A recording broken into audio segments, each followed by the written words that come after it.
Bonjour à tous et à Lévi qui filme aujourd'hui. Depuis des siècles, on attend la venue du Mashiach.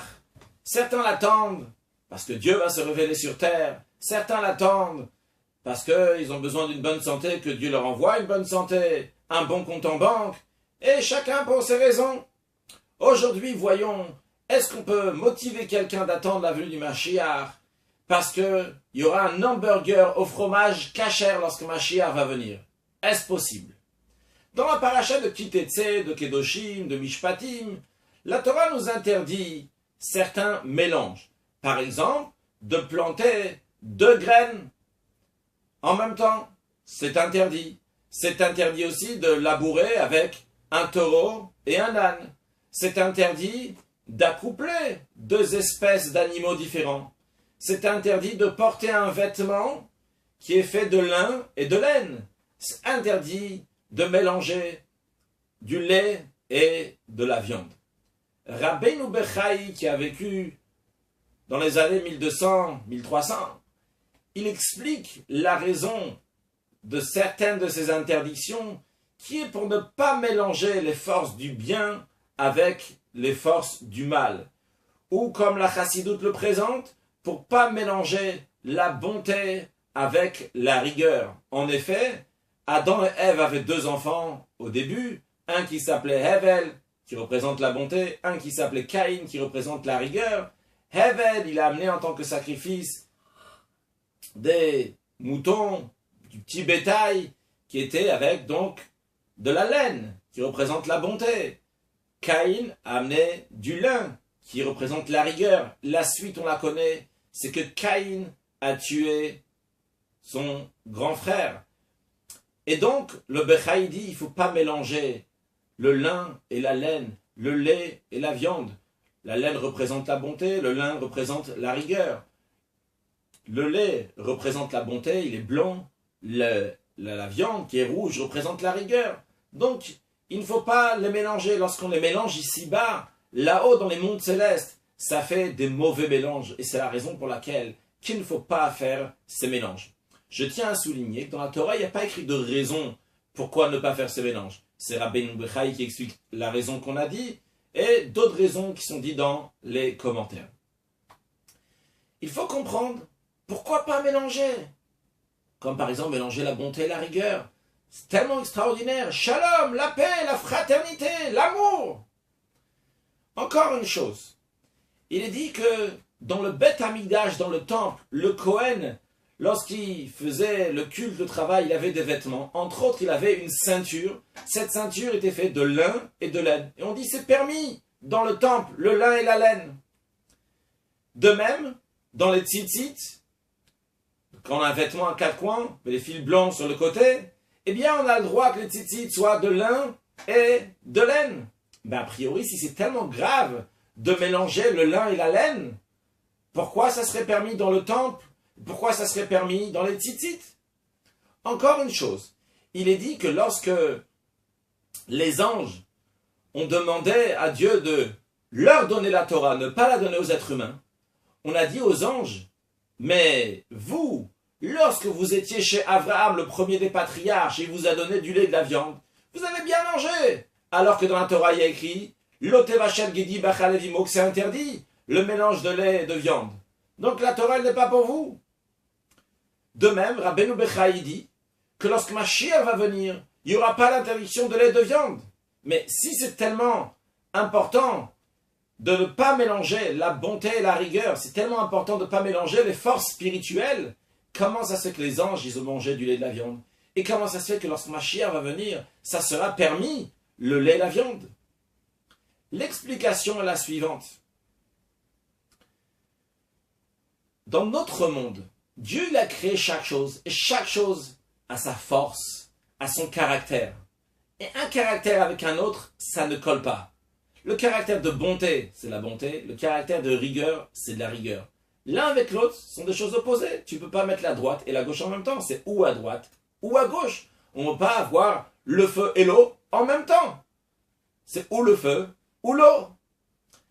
Par contre, dans les mondes spirituels, il est écrit « Oseh shalom imromav » que Dieu fait le shalom, fait la paix dans ses hauteurs. Dans le ciel, Il fait la paix, le Talmud explique. Il y a l'ange de Michaël qui représente l'eau. Il y a l'ange de Gabriel qui représente le feu. Et les deux sont ensemble, ils font le shalom. Pourquoi? Parce qu'ils font la volonté de Dieu. En d'autres mots, lorsque l'ange Michaël et l'ange Gabriel, le feu et l'eau se trouvent devant Dieu, eh bien, ils sont tellement soumis à Dieu que chacun, il a dans son attention uniquement « je suis là pour Dieu ». C'est pas moi qui ai ressenti ici, c'est Dieu. Si Dieu veut aussi bien de l'eau, Dieu il veut le feu, très bien, mon rôle c'est l'eau, son rôle c'est le feu, mais nous deux sommes là pour Dieu. Le référentiel c'est Dieu.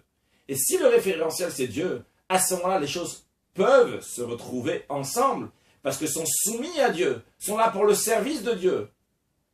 Et comme le Sifri dit que l'amour de Dieu et la crainte de Dieu, on peut les avoir ensemble uniquement dans le contexte divin d'aimer Dieu et de craindre Dieu. Mais dans quelque chose de matériel, on ne peut pas en même temps l'aimer totalement et en même temps le craindre totalement. Mais uniquement lorsqu'on se dépasse, on sort de nous-mêmes, comme les anges qui sont déjà dans le divin, eh bien eux ressentent la divinité et sont soumis à Dieu et ils peuvent s'entendre même quand les choses sont contradictoires. Par contre, si on revient à nous, lorsqu'on prend deux choses qui sont contradictoires, on les met ensemble. Deux choses peuvent arriver.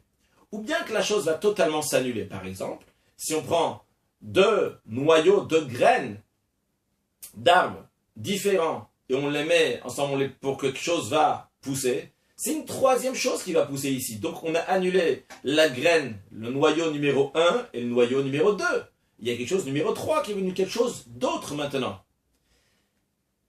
Ou bien, ça c'est la première option, donc on a annulé totalement ce qu'il y avait lorsqu'on les a mis ensemble. Ou bien, une autre option, ce qui peut arriver, c'est quoi? C'est qu'on les met les deux ensemble, et les deux vont se bagarrer constamment ensemble, ne vont pas pouvoir résider ensemble, puisque ça c'est de la bonté, et ça c'est de la rigueur.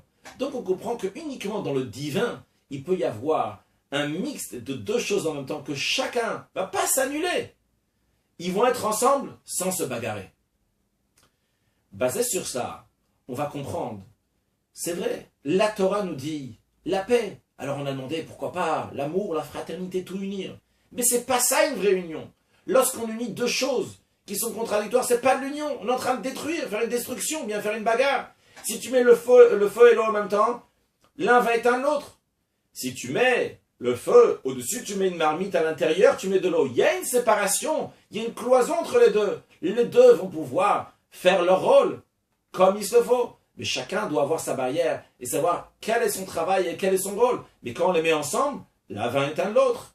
Il faut savoir avoir limite pour chaque chose. Un juif se marie avec une juive. Un non-juif se marie avec une non-juive. Pour le bien de chacun. Parce que chacun il a son rôle, chacun il a son importance. Comme le lait il a son importance, la viande elle a son importance. Mais quand on les mélange, à ce moment-là, ça fait un problème. Parce que Dieu a donné à chaque chose une nature bien particulière. Chaque chose à sa place. L'argent que j'ai, une partie doit être à la charité, une partie pour moi. Chaque chose à sa place. À ce moment-là, le fonctionnement est bien comme il faut. Il y a un homme, il y a une femme. L'homme, il a son rôle. La femme, elle a son rôle. Lorsqu'on essaye de mélanger que l'homme va devenir une femme et une femme va devenir un homme, ce n'est pas possible. Parce qu'on essaye d'annuler le rôle de chacun. Dieu, il a mis chaque chose à son rôle particulier et on ne peut pas changer cette nature que Dieu a fait. Si on la change, ce n'est pas quelque chose seulement ici-bas qu'on fait un changement, mais c'est aussi dans les forces divines spirituelles qu'on fait un changement, un bouleversement de ce que Dieu a fait. Alors dans ce monde-là matériel, on ne peut pas mélanger les choses. Mais dans les choses spirituelles, on met les deux en même temps, mais ils ne vont pas se mélanger. Chacun va faire son rôle ensemble, tout en restant ce qu'ils sont, avec une union, comme on l'a dit pour les anges.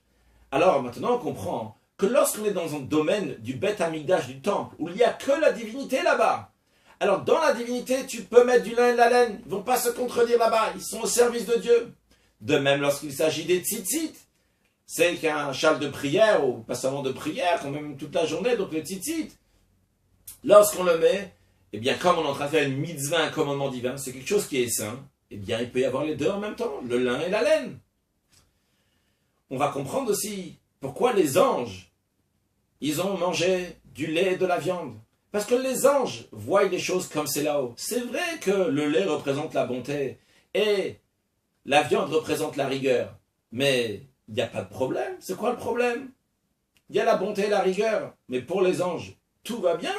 On peut mettre les deux en même temps et chacun va faire son rôle comme il faut. Et on comprend aussi pourquoi lorsque Mashiach va venir, on va pouvoir manger du lait et de la viande en même temps. Pourquoi?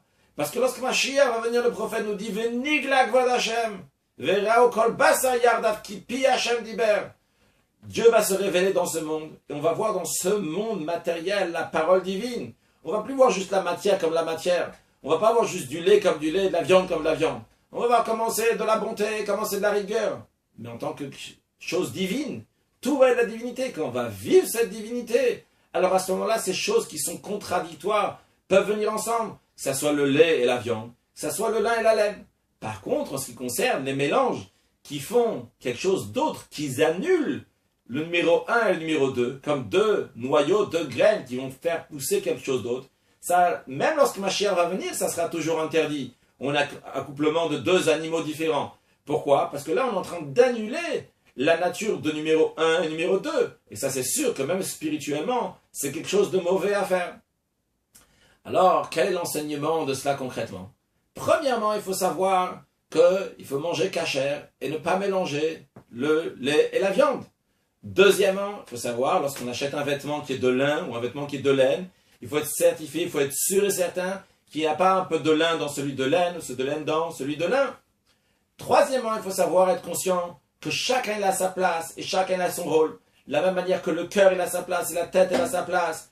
Et il n'y a aucun souci que le cœur va faire son travail, qui est un travail de cœur, et que la tête va faire son travail, qui est un travail de tête. De la même manière, il faut savoir que chacun, sans exception dans ce monde, a son rôle particulier que Dieu lui a donné à lui avec ses capacités. Si c'est un juif, il doit exploiter ses capacités comme Dieu lui demande. Si c'est un non-juif, exploiter ses capacités comme Dieu lui demande. Si c'est un homme, comme Dieu lui demande. Si c'est une femme, comme Dieu lui demande. Si chacun, lui, c'est un artiste, et lui, c'est un docteur, lui, c'est un avocat, et lui, c'est un menuisier, électricien, un plombier, chacun dans son domaine, il doit exploiter les qualités que Dieu lui a données dans sa totalité.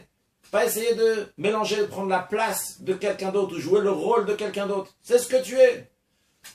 Et quatrièmement, essentiellement, puisqu'on s'approche de la venue de Mashiach, il faut déjà se préparer à prendre un avant-goût de la venue de Mashiach. Alors attention, ça ne veut pas dire qu'il faut prendre des hamburgers au fromage avant la venue de Mashiach. C'est pas ça, se préparer à la venue de Mashiach. Parce que ça, c'est interdit. Même quand Mashiach, il arrive, attendez qu'il y a la Hashgacha, la rabbinique, qui dit qu'on peut manger, que vous pouvez prendre ces sandwichs-là. Mais, comment se préparer? Se préparer en ouvrant l'esprit. Moi, je suis quelqu'un de bonté, l'autre, c'est de rigueur. Moi, je suis quelqu'un de rigueur, l'autre, c'est quelqu'un de bonté. Il y a une autre manière de servir Dieu. Mais c'est aussi un service de Dieu. Lui, c'est l'ange Michael, l'autre, c'est l'ange Gabriel. Lui, c'est l'ange de bonté, lui, c'est l'ange de rigueur. Mais tant que les deux sont dans le contexte, eh bien, il faut avoir un esprit qui est plus large, c'est d'ouvrir l'esprit, d'honorer chacun sa place, la manière qui sert Dieu, tant que ça rentre dans le service de Dieu, c'est une autre approche. Lui, il a compris les paroles du rabbi comme ça, moi j'ai compris la parole du rabbi comme ça, moi j'ai compris les paroles de la Torah comme ça, lui il a compris d'une autre manière. Mais tous sont des paroles divines.